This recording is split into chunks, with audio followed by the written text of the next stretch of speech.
Good evening everyone welcome to my channel. आज के शुरू करब डब्लिउएच कोश्चेन गठन निये।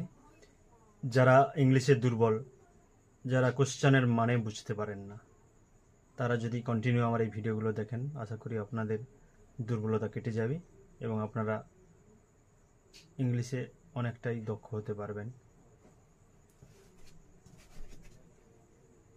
ডব্লিউএইচ কোশ্চেনের গঠন। ডব্লিউএইচ ওয়ার্ড বসবে। ডব্লিউএইচ ওয়ার্ডগুলো কি কি? Who, which, what, when, where, how, এইগুলো। বি ভাব, হ্যাভ ভাব, মডেল ভাব বসবে, অর্থাৎ বাক্যে বি ভাব, হ্যাভ ভাব, মডেল ভাব যেটা থাকবে সেটা বসবে। এই ভাবগুলো না থাকলে হেল্পিং ভাব টু ব্যবহার হবে। এইসব কোশ্চেনের গঠনে অবশ্যই বলেছি।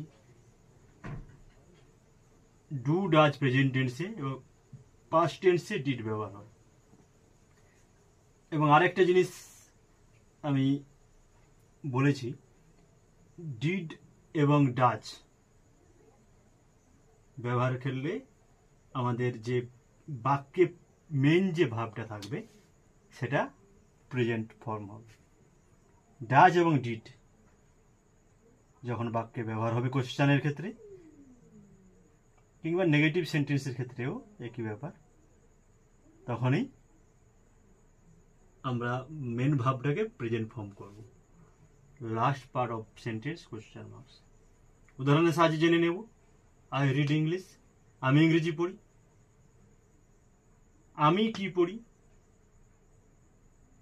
আয়ের পরিবর্তে প্রশ্ন করার ক্ষেত্রে ইউ হয়, তাহলে তুমি কি পড়ো? তাহলে কি ইংরেজি হোয়াট, হোয়াট বসিয়েছি।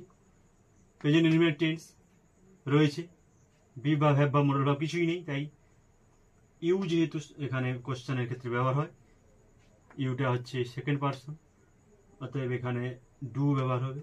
তাই হোয়াট ডু ইউ রিড? তুমি কি পড়ো?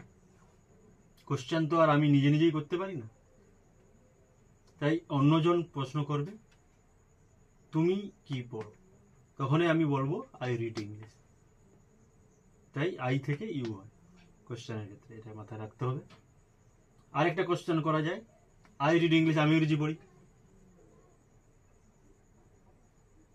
কে ইংরেজি পড়ে? কে ইংরেজি? হু, অর্থাৎ হু ব্যক্তির পরিবর্তে বসে হু রিডস ইংলিশ। অর্থাৎ হু দিয়ে প্রশ্ন করলে সবচেয়ে সোজা, হু হচ্ছে ব্যক্তির পরিবর্তে বসে, হু বসিয়ে দিলাম, তারপরে বাক্যটা বসিয়ে দিলাম। এবারে হু যেহেতু থার্ড পারসন সিঙ্গুলার, তাই এস যোগ করেছি। সীমা গোজ